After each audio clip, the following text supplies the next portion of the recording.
Yeah, this is verse 1 of Drig Drysha Viveka, and I will read out the verse. I will try to pronounce it properly in Sanskrit, but I'm really real beginner in Sanskrit, so any Sanskrit experts, please forgive me. I'm not. So, okay, verse 1. Rupam Drishyam Lakanam Drik. Form is observed, I is the observer. Tad Drishyam Drik to Manasam. That I is observed, mind is the observer. Drishya de Vritaya Sakshi.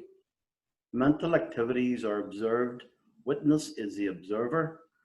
Drig eva natu drishyate. But that observer is not observed. Okay. So this verse 1, this is a very important text.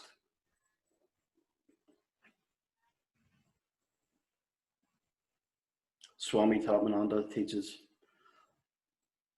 And also Puja Swamiji says it leads people down the garden path. But of course, both are proper in context. I'll explain why later. But this is a very important text. And it's not always said to be wrote by Swami or by Adi Shankaracharya. To be honest though, that doesn't really matter because it's wrote in the style that was taught by him. A lot of, well, Swami Shankaracharya's disciples, they taught so close to the way Shankaracharya taught that it's hard to sometimes to know who was teaching what exactly. But this is very simple and clear to understand and profound, so it's in the expression of Shankaracharya. This text, it's an introductory work. It's known to be Twampada, so that is focused on inquiry into what you are.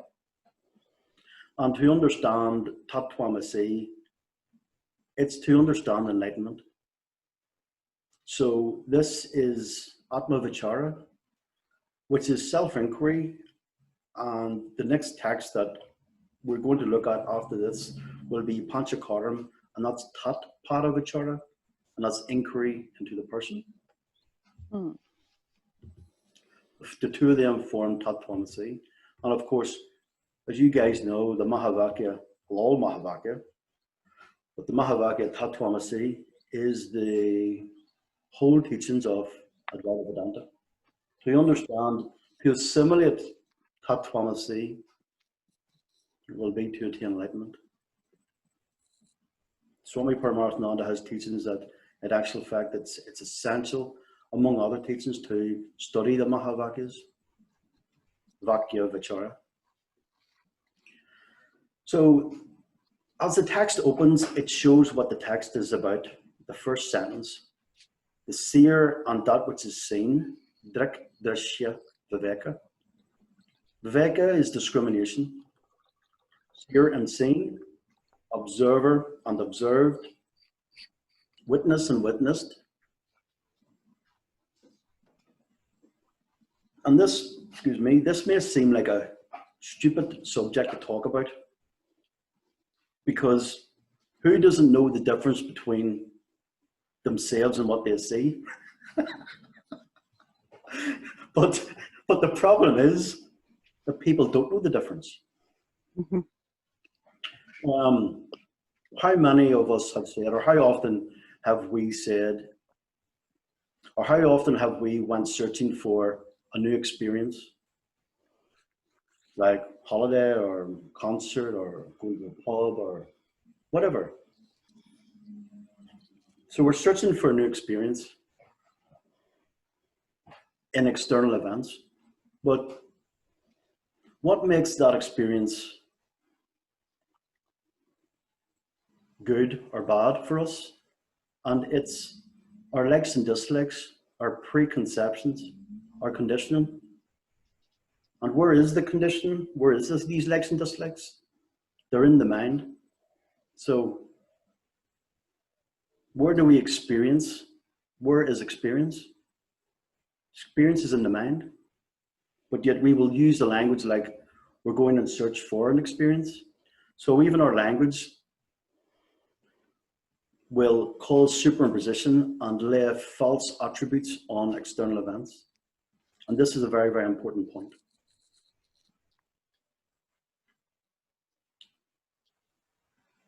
To begin with, we are taught that anything that is observed by you is not you in this text.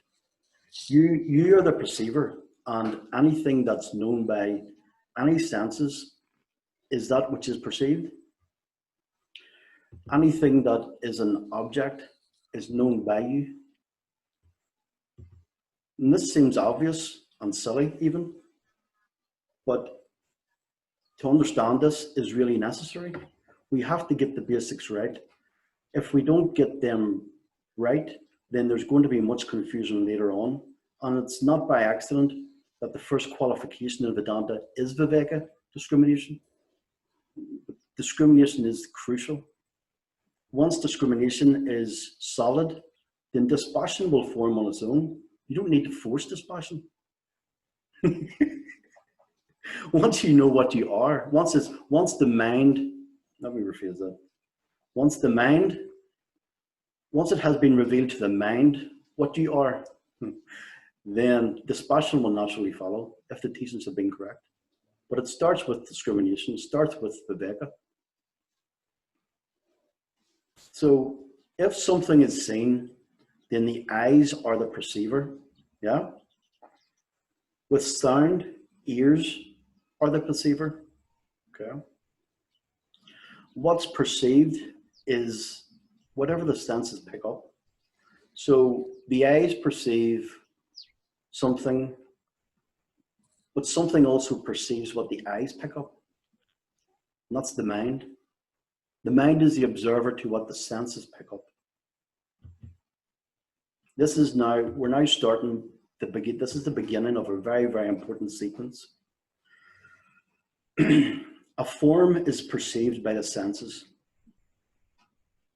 Say my eyes or your eyes are picking up a form, an external form. Whatever is then picked up by the senses is then perceived by the mind. Okay, so there's an object, an external object, and the eyes or sight, or the eyes, sight or hearing or touch, smell or taste, picks up the external object, external stimuli, and that's perceived by the mind. So all the activities of the mind are also seen as well. But the question is, seen by whom or what? Observed by whom? And this is where Vedanta begins right now at this point. We are inquiring into how we experience absolutely anything and everything. How do you know that we are in class right now? Because the eyes pick up the images, yeah. But how do you know what the eyes are picking up? Because the brain, the mind interprets that as nerve impulses. So there are objects out there in the world that are 2 steps removed from the mind.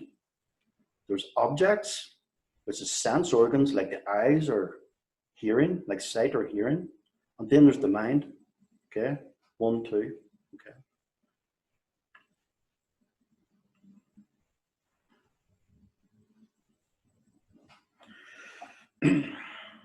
The senses pick up nerve impulses, and the brain picks up the impulse. That's the 3rd step. That's 3 steps. So the question now arises,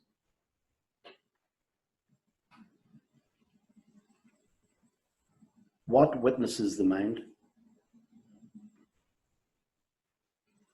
And it's a funny question, but we're going to put this question into context now in the next few minutes. The answer is that Sakshi witnesses the mind. Sakshi is pure consciousness.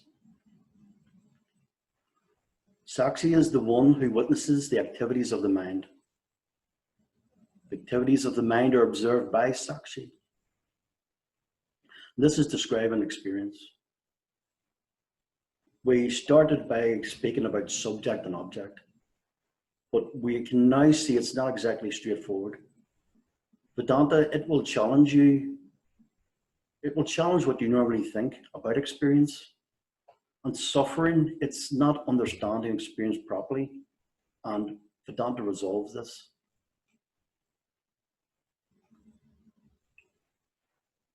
So a few moments ago I said,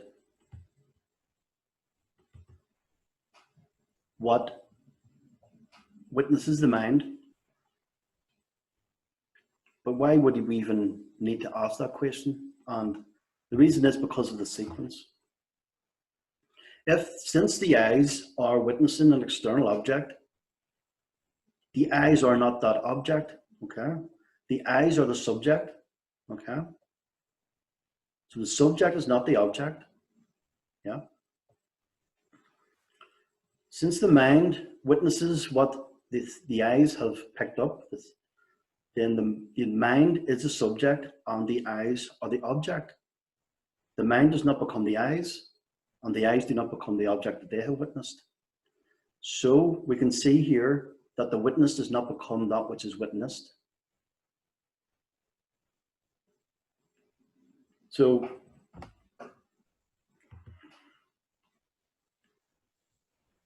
likewise, the body is perceived. The body is an object. It's perceived. The body is an object like any other object in the world. Of course it is, isn't it? How could it not be?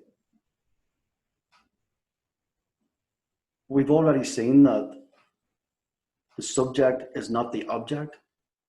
So I cannot be that which is perceived. Yeah? So I'm not the body because I perceive the body. It's an external object to me. It's known to me through my senses. So anything that's known cannot be me as it is known by me. Yeah? The senses know objects, so the senses cannot be the objects. The mind knows what the senses pick up, so the mind cannot be the senses. The body is an object, so I cannot be the body. The mind then has to be an object, so I cannot be the mind. I have to be witness to the mind, just like the mind is witness to the senses, just like the senses are witness to every external event in the world.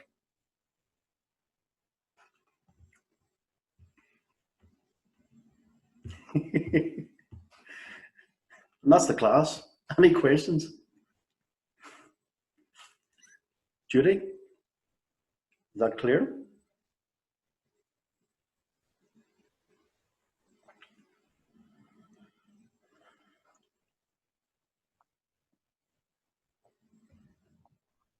Yes, I have a question. Mm-hmm. Mm-hmm.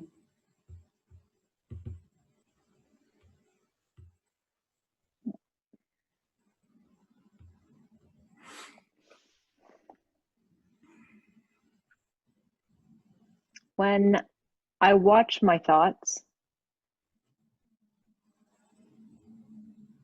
no, I don't have a question. Yes, when I watch my thoughts, isn't watching my thoughts just another thought? Mm-hmm. Yeah. So who is watching the thoughts? Well, the mind is watching the mind. Mm-hmm. If you're able to, we remember that, well, we don't really know this yet because we haven't went through it in this class, but we will. So this teaching will show that it is starting to show, and it will show that you are, the I is witnessing consciousness, is Sakshi, but this mind is the object, don't forget, is what this is showing. So Sakshi is the subject. So if the mind is watching, if I say I am watching thoughts, I cannot be pure consciousness watching thoughts because this is an object who's just said, I am watching thoughts. And this object is not pure consciousness. This object in its context is Chittabhasa, reflected consciousness. Yeah. So that's right. If I say I am watching my thoughts, or I am the observer of my thoughts, well, it's the mind saying that, but of course it can refer to that which you are, Sakshi. It's like saying Aham Brahmasmi. Me, Brahman, has not just said Aham Brahmasmi. Robert has said Aham Brahmasmi. I am Brahman. Yeah. So it's the same thing. Yeah. So is that, well, you got it right anyway. So. Pardon? You weren't confused that? anyway. You got it right anyway. So yeah. Oh, okay. So any object, look around the living room now. Any object that you're picking up that is being picked up with the pramana sight is an object, of course, and the pramana of sight is the subject. Yeah. The pramana of sight is the witness, and the object that sight has picked up is the witnessed. Okay. Yeah. So is there a point at any time that the witness sight becomes that which is witnessed? Like if I'm say I'm looking out in the street and I see all the cars, at any point in time does my eyes become the cars? No. So the subject stays a subject and the object stays the object. And this is Viveka, this is discrimination. So with the mind as well, the mind is a subject of what it perceives, which is the sense, what the sense organs have picked up. So the mind stays the mind. At no time does the mind become the eyes, does it? No. The mind is the mind, and the eyes are the eyes. Okay. Same as the body then. So before I go to that, so the mind is the mind, the eyes are the eyes. The eyes are the eyes, and that which the eyes have seen is that which the eyes have seen. Okay. Witness and witnessed, observer and observed, seer and seen stay separate. Okay. So object stays separate from subject. Yeah. Well, I perceive the body. Well, the body must be an object. Everything in this world is an object. Yeah. So since I perceive the body, I cannot be the body. Okay. Okay. And so the mind is perceived as well, because the mind is something that's known. I cannot be the mind either. If I know the car in the street through the sight, I cannot be the car. If the mind picks up what sight has seen, the mind cannot be sight. If I perceive the body, I cannot be the body either, because that's perceived. Okay, you with me? Yeah. So the mind is something that's perceived as well. So how can I be the mind? I can't be the mind.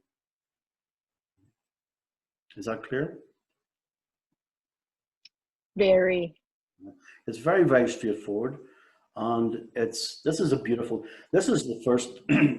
first text that I studied online that Swami Tadapmananda teaches, and it was the first text that another Swami asked me to teach for Ashaviti, and it's my favorite text. But of course, Puja Swami says, Swami Tadapmananda teaches in this class that, and I was paraphrasing from him, that this text is important, and of course it is. If he says it is, of course. But Puja Swamiji said as well that not to be too hung up on this text, because it can lead people down a garden path. And the reason is because this keeps the subject-object distinction. This subject-object distinction, Viveka, is very, very important. It's very important because we need this, but it's still binary. Subject and object, there's still a separation. So what we will do is, as the teachings go on, not this text, but as other teachings go on, we resolve the subject and object. Okay. Because there's triangular format, which is Jiva, Jagat, and Nishwara. It's like I'm praying to God because I need something, a new car or the lottery. And then there's binary, which is what we're at now, which is subject and object. But triangular and subject and binary are not Advaita. Okay, so that's the context of that. Okay. Any more questions, Judy or Vicky? You usually have? No? Yeah. Sometimes I'm I, scared I, to ask. I want to still dig in the question Judy asked. And by the way, I love to do only one verse. You know, I love little bits because then you can go deep into that. But you know, I'm telling you, Robert. Oh my God, I see my thoughts. Oh yeah, there goes that thought, and there goes that thought. Oh, and it's a train, and now I stop the train. So while I'm telling you this, I'm observing that I am telling you this. So there's still, yeah, this. So that is a part of the mind that is set apart of the rest of the mind, Yeah. who is babbling about what is going on. It's Yeah. still not the ultimate wisdom.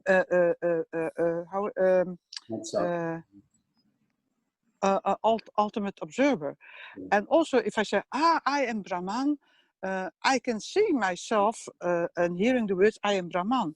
So that point, that's really interesting to me, because a lot of time there is where people also go wrong. You know, well, I am Brahman. You know, and that's not. Yeah, it is always the self speaking, but as the self or as, you know, a representative of what? Can you elaborate about it? Because what happens is Swami Tapananda speaks about this through a lot of his teachings. He says, like, Brahman doesn't speak, but whatever is claimed by the mind and said by this mouth is not Brahman speaking. So whenever it's like the enlightened person knows that the enlightened mind knows that the I refers to Brahman, but that doesn't make this person Brahman, even though this body is Brahman. But when an enlightened person says Aham Brahmasmi, they know that they're not referring to them being Brahman Paramarthika.